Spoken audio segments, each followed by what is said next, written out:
You're listening to the Deep Dive Podcast. If you're enjoying this series, please consider liking and subscribing to stay in the know.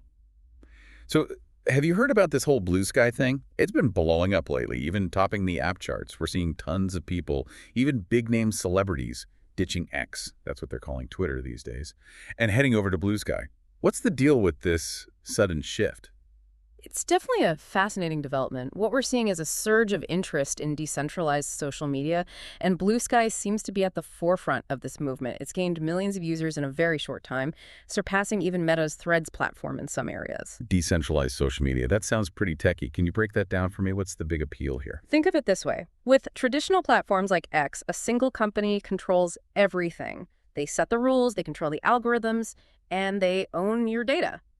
Decentralized platforms like Blue Sky aim to change that by distributing control across a network of users and servers. So instead of one big boss calling all the shots, it's more like a community effort. Exactly. And this shift in control offers some appealing benefits for users.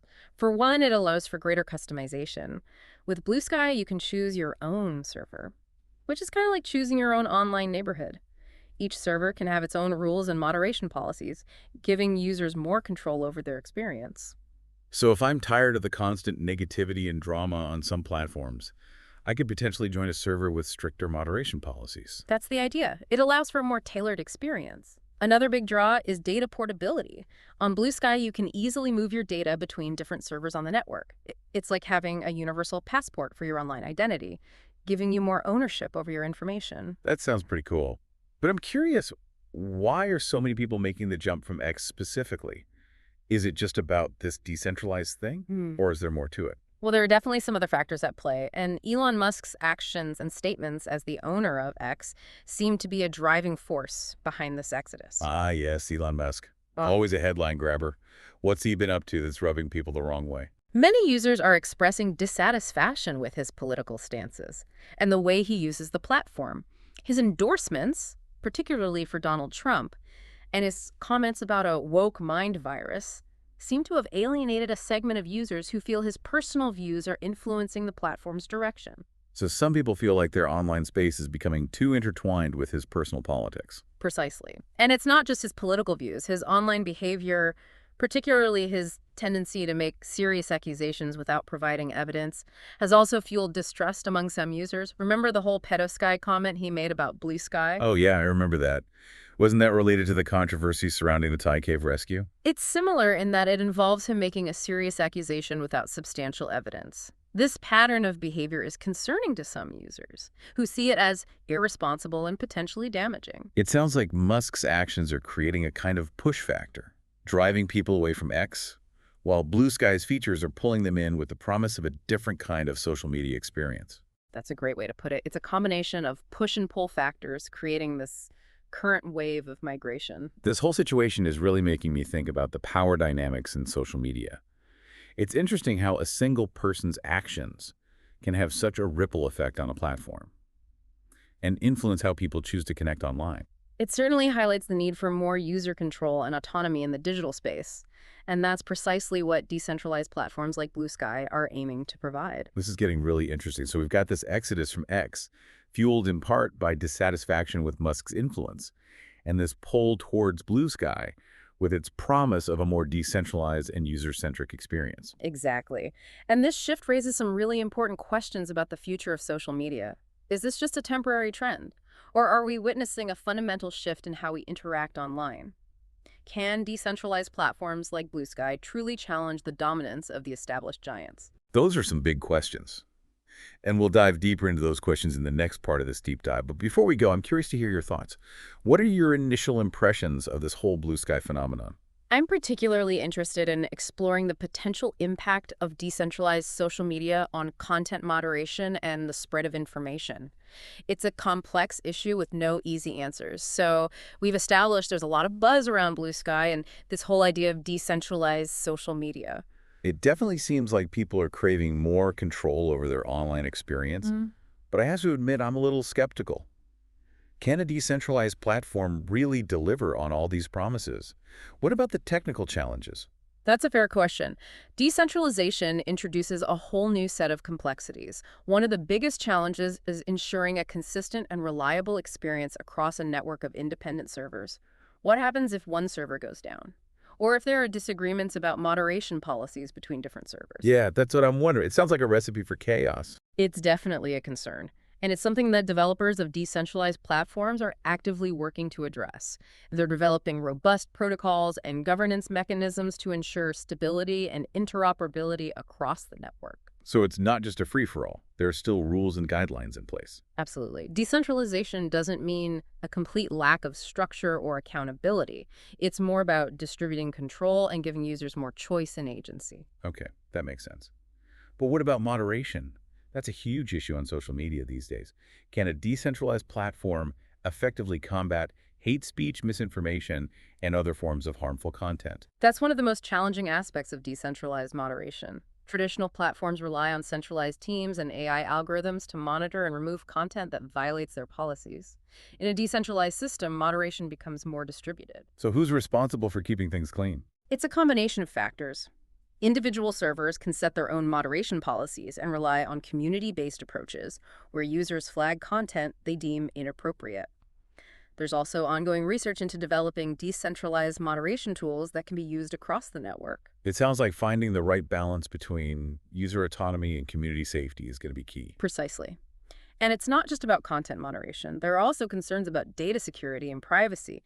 If our data is spread across a network of servers, how can we be sure it's protected? Yeah, that's a good point. I'm already a little paranoid about my data being collected and used by big tech companies. Wouldn't a decentralized system make me even more vulnerable? Not necessarily.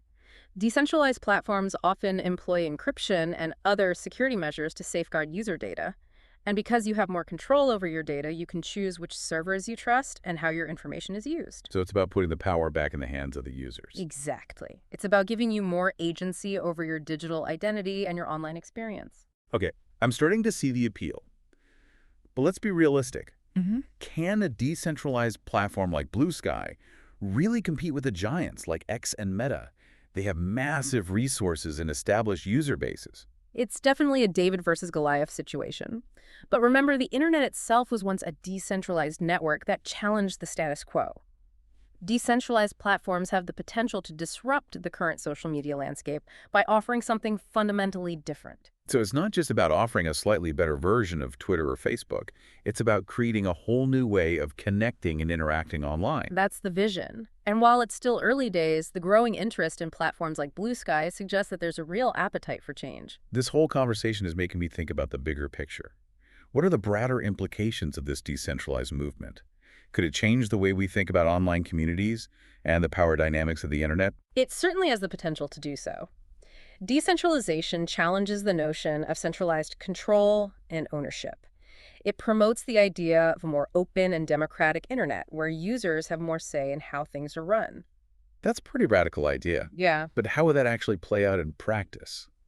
Well, imagine a world where social media platforms are governed by their users, where decisions about content moderation and platform development are made through community consensus. Or a world where creators have more ownership over their content and can connect directly with their audiences without intermediaries. It sounds like a utopia for some and a nightmare for others. I can see how some people would be excited about this shift in power, while others might be resistant to change. Absolutely. And there are valid concerns about how a decentralized internet would address issues like hate speech, misinformation, and illegal activity. These are complex challenges that require careful consideration and collaboration. So it's not a silver bullet solution. There's still a lot of questions and challenges to work through. It's an ongoing experiment. And like any experiment, there will be successes and failures along the way. But the potential benefits of decentralization are significant enough to warrant exploration. This has been a really eye-opening conversation. Yeah. I'm starting to see the appeal of decentralized social media, even if it comes with its own set of challenges. It seems like a natural evolution of the internet, a move towards a more open and user-centric experience. It's an exciting time to be witnessing this shift, and it's important for users to be informed and engaged in this conversation because ultimately it's about shaping the future of the internet we want to create. Before we wrap up this part of our deep dive, I'm curious to know if you have any experience with Blue Sky or other decentralized platforms. Have you tried them out? What are your impressions so far? I've been experimenting with a few decentralized platforms, and I'm impressed with the innovation and the sense of community I've encountered. It's a refreshing change from the corporate-controlled environments we're used to, but I'm also aware of the challenges and the potential pitfalls. It's a journey of discovery and learning. Okay, so we've talked about this shift towards decentralized social media with Blue Sky as a prime example, and we've dug into some of the challenges and potential benefits. Now, I'm curious about the bigger picture. What could this mean for the future of social media and the internet as a whole? That's where things get really interesting. We're potentially looking at a fundamental change in how we think about online interaction and community building. Imagine a world where you're not limited to the walled gardens of a few giant companies. Instead, you have a diverse ecosystem of platforms and services, each catering to specific interests and needs. So instead of just Facebook or Twitter, it's more like a choose-your-own-adventure for social media. Exactly. You could have a platform dedicated to professional networking, another for sharing creative work, and yet another for connecting with your local community. All of these platforms could be interconnected through decentralized protocols, allowing for seamless communication and data portability. That sounds pretty amazing, but wouldn't that make things more complicated for users having to manage multiple accounts and navigate different platforms? There would definitely be a learning curve, but think about the benefits. You'd have more control over your data and your online identity. You could tailor your experience to your specific interests and values, and you wouldn't be subject to the whims of a single company's algorithms or policies. It's like taking back ownership of your digital life. Hmm. But what about the content creators? How would this decentralized world impact them? It presents both challenges and opportunities. Creators would need to adapt their strategies and diversify their presence across multiple platforms, but it also opens up new avenues for connecting with audiences and building communities around shared passions. So instead of chasing followers on a single platform, they'd be cultivating relationships across a network of communities. Precisely. It's a shift from broadcasting to a more personalized and authentic form of engagement. This all sounds very idealistic, but let's be real. Are the big tech companies just going to sit back and watch this decentralized revolution unfold? They're definitely paying attention, and they have a choice to make. They can either resist this trend and try to cling to their centralized models, or they can embrace the shift and find ways to integrate decentralized features into their existing platforms. It's like a fork in the road for them, adapt or become obsolete. But what about the role of governments and regulators? How do they fit into this decentralized landscape? That's a complex issue. Decentralization challenges traditional approaches to regulation and governance. It requires innovative solutions that balance the need for oversight with the principles of user autonomy and freedom of expression. So it's not just about technology, it's also about how we as a society adapt to these changes and create a framework for a more decentralized internet. Absolutely. It's a conversation that involves policymakers, technologists, and most importantly, the users themselves. We need to collectively decide what kind of digital future we want to create. This has been a fascinating deep dive exploring not just the rise of Blue Sky, but the potential for a major shift in how we think about social media and the internet. It's exciting, but also a little daunting to think about all the possibilities and challenges ahead. It's a reminder that the digital world is constantly evolving. And as users, we have the power to shape that evolution through our choices and our voices.